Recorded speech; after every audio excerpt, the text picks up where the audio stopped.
Right, you're joining me indoors today for the first showing of the indoor grow tent. So this is purpose built. I completed it last weekend in preparation for cooler temperatures in the winter. I'm planning to get everything in maybe this weekend or next weekend, depending on the weather. So it is around about beginning of October. So the point of this is to basically keep any tropical palms or small palms or any sort of tropical plants, if I've got space for anything else other than palms, to keep them growing over winter. And they tend to grow better in here than they do outside because you're guaranteed temperatures and light. So we'll have a quick look at the construction. Literally, this is all reclaimed pallets, the framework, so it's nothing fancy, it's just wooden pallets. The frame, let's say, is all reclaimed pallet wood. The shelves, which go all the way round, it's only quite a narrow shelf, only 6 inches wide, just enough for small potted palms, so that they can go all the way round there, and then we'll get all the big palms in the middle. Yeah, so basic framework, 7 foot tall, 5 foot across at the front, and then we've got 3 foot of depth. So the only thing I actually paid money for this is the poly sheeting. So this is supposed to be like polytunnel grade sheeting, which I brought from Wilkinson's. I wouldn't say it's top quality, it's fairly thin. It's literally not even a mil thick, but it'll do the job. It'll keep the humidity in and a bit of the heat. I mean, the idea is it's an enclosed area, it's indoors, so at night it's going to drop to room temperature, but during the day I can heat it, give the plants a natural cycle. So we've got a little oil filled radiator, which doesn't cost a lot to run. That clicks on and off on a thermostat. I've got that set about 24 degrees, so nothing stupid. High temperatures, just enough to keep stuff in growth. And like I say, at night that may drop to about 18, 17 degrees, depending on how cold the house gets. Yeah, so wooden framework. The top and bottom I made exactly the same way. I had some, if you can see it, this is like a banner material which is waterproof. So the top of the frame, I basically secured the banner all the way round and then tucked the poly inside that, so any condensation is all inside, it can't escape. And the same at the bottom here. So it is quite important that you make these sort of fairly watertight, because otherwise you're going to ruin your flooring, whether you've got wooden floors. Last year I had a pop-up greenhouse and made the mistake of not fully waterproofing the bottom. So the condensation, I was surprised how much sort of condensation you do get, especially at night when the temperature drops with the humidity. You do get condensation run down the poly inside wall.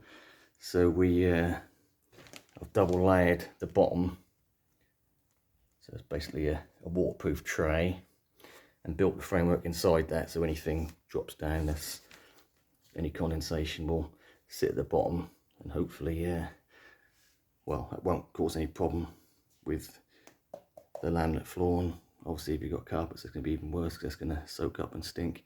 So yeah, I mean, that is quite a crucial part of it, to keep it as watertight as possible. So the front and side we've seen is poly sheeting. The back wall and side wall, let's actually get inside for you. is the banner material, which I've applicated some sort of chrome reflective self-adhesive to. Or you could use I don't know, like what them reflective blankets you use to, I mean, they're pretty cheap, little heat wraps. You could use that, or even tin foil, I guess, to reflect the light. So yeah, so we should get a good reflection of all the light through here. Let's say we've got the shelves nice and secure. They're actually attached to the framework, so that makes everything secure, nothing's going to fall over. Sort of quite heavy duty sort of pallet frame to the shelf, so that's nice and sturdy. Take the heavy pots, and by luck rather than by design, the drip trays fit perfectly pretty much, so that was a bonus. So on the floor, and I have got some, this sort of, is it going to focus, some play matting just to cushion the heavy pots on the flooring. Yeah, so we're going to have the radiator one side, so the heat's sort of coming up this way, and then the idea is that the heat rises here, and we've got a little fan at the top here. It's only a small one, USB, only 4 watts, but it's enough to circulate the air, so the heat will rise up here, push the air across, because we've got 3 of these lights. These are Sansei grow lights, full spectrum. They're 30 watts each. Pretty good grow lights. There's been plenty of reviews online for them. You can look into that if you want to, if you're into researching the grow lights. Yeah, so I mean, really simple, just putting some screw-in hooks. Like I say, we've got 3 lights. I'm not going to point at the one that's on because that'll blind you. Really good grow lights, I find. They're pretty cheap. I think they're only about, well, when I bought these, I think they paid about 18 quid each for them, so they're not expensive. They're 30 watts, they're not overly expensive to run. I've got 3 lined up. I intend to start off with the 2 either side, and maybe not the one in the middle, and we'll see how that goes. If I find that the plants are struggling or stretching a bit, then I'll put the 3rd on. Yeah, so these do warm up. They're in a plastic case, and they're LED lights, but they do give off a bit of heat as well. So they're in a plastic case and with plenty of ventilation around them. But like I say, we've got that fan at the back, which is going to keep the air circulating. So any heat that does come off the lights it's all going to get circulated around. So hopefully that'll all go round and round. So the air's moving. The heat is moving about, so we should get an even distribution, and it should be fairly well contained. So what else can I tell you? Other than it's like a fairground mirror, this stuff, because it's not quite flat.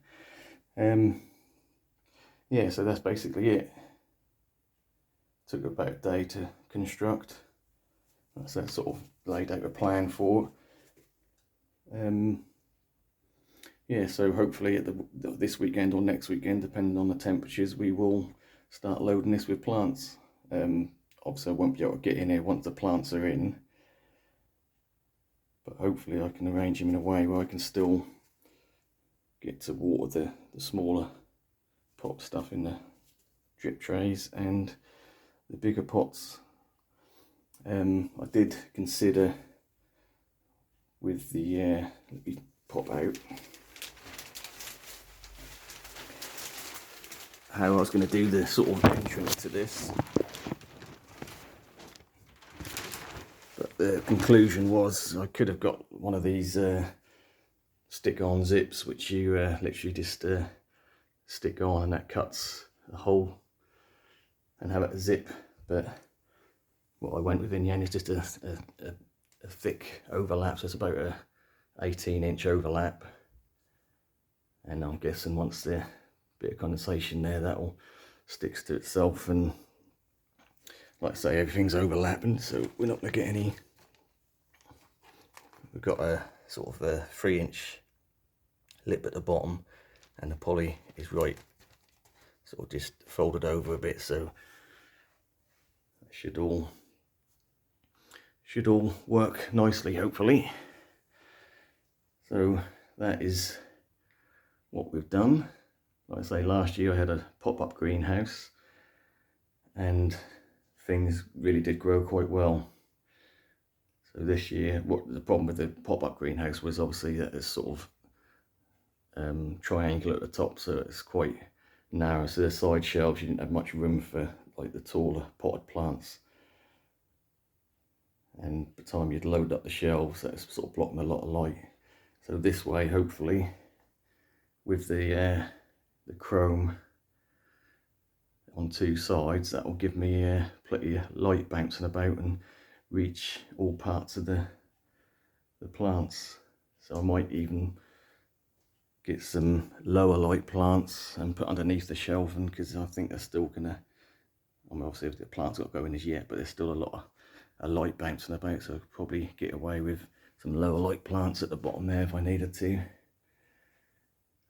So that's the deal. Basically, the fan will be running 24 hours a day, but the lights and the little radiator, little heater, will be on a timer.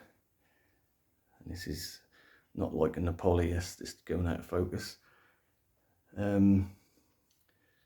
Yeah, so it's going to run on a timer. I'll probably have it on for 14 hours on and 10 hours off. I'm looking to run this at night when the electricity unit rate is a little bit lower, to save on the electric bills, because it's going to be a little bit of a luxury. But like I say, this is one of my main hobbies, and you know, whatever hobbies you've got, they can be expensive, whether you like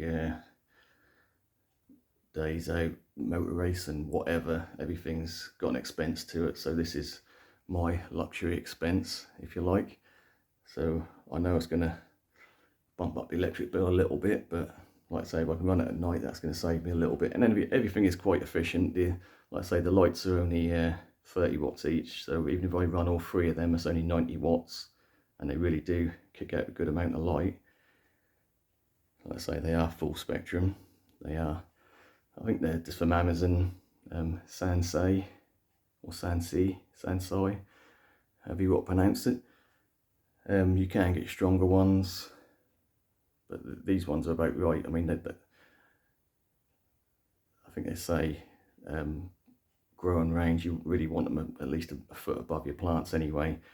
So I can easily adjust the height of these. So if I've got some lower pots, I can just shuffle the lead along and drop it down or pull it up, whichever I need to do. So yeah, we've got 7 foot height there. Still got plenty of clearance from the ceiling.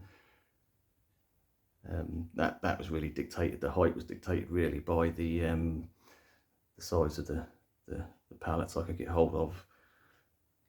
So I don't think I've really want to go much higher than that anyway. So most of the potted palms I've got a bit lower than that, exception of maybe the coconut palm, but which last year that's kicked out so much growth that actually hit the light and burnt the leaf. So yeah, we don't want a repeat of that. So we've got some height this year, and yeah, hopefully the next video we'll do in a week or 2 on this, that will be fully loaded with the palms and whatever plants I can fit in. But the secret is, I mean, I will talk a little bit about bringing the plants in, because I did do a video yesterday about house plants and bringing them in, but what I didn't mention is you'd need to give them a good check over any plant you bring in indoors from outside. First thing I'll do is give them a good visual inspection, cut off any dead or dying foliage, and really look for any insects and bugs on them. And to be sure, what I do is give them a good spray down with the hose on a fairly strong setting, knock anything off, any, I don't know, mealy bugs, spider mites, aphids, anything that might, you know, in indoor conditions thrive. You don't want them getting a foothold to start with. So spray them down, give them a good check over, and then what I do after that is obviously do all that outside visual check, give them a good spray down, thorough spray down with your hose. Let them dry out. You don't want to bring too much humidity into the house. And then when I do bring them in, I will get everything in situ inside the grow tent, and then I'll probably give them a good spray with some, I've got some bug spray, I think it's called Bug Clear, and that sort of kills everything from spider mites, mealybugs, scale. It's supposed to take everything out, and it's also a systemic, so you can give it the foliage a good spray and let that drip into the pots, and then the theory of the systemic is obviously it goes into the soil and the plant takes it up in its roots, and then that will also kill any bugs once, if there's any bugs on them, that'll should kill them if they feed on the plant, because that'll be inside the plant. So that's the theory behind that. Don't really know what else to tell you other than we'll look what it looks like when we get everything in, and like I say, maybe a week or two, depending on the weather. But yeah, look forward to get everything in and see how well they grow. I know last year I was sort of playing with the seasons a bit, because obviously outside in summer you got the sun, you got the heat, and then this last few weeks has probably fooled the plants into thinking that's sort of autumn, which it is. But obviously a lot of these are going to be tropical plants coming in here, so when they come back in here, they really do seem to put on a good spurt of growth. And obviously the good 5 months or so they're going to be in here, 5 or 6 months maybe, depending on the weather again, we'll get a good decent amount of growth out of them. So yeah, I mean, feel free to ask any questions. I think I've tried to cover everything. The little radiator actually I picked up from a charity shop. I think it's £4. It's all tested. Had it last year. The thermostat works well, so I've got that.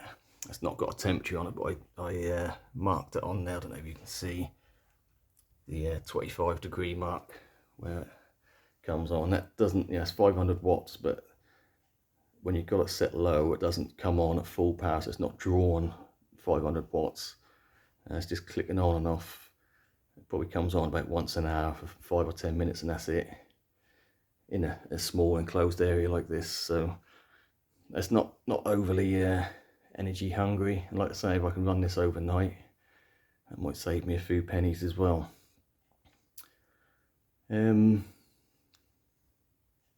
Yeah, ask me any questions if I haven't covered something. Yeah, we'll leave it at that. Thanks for watching.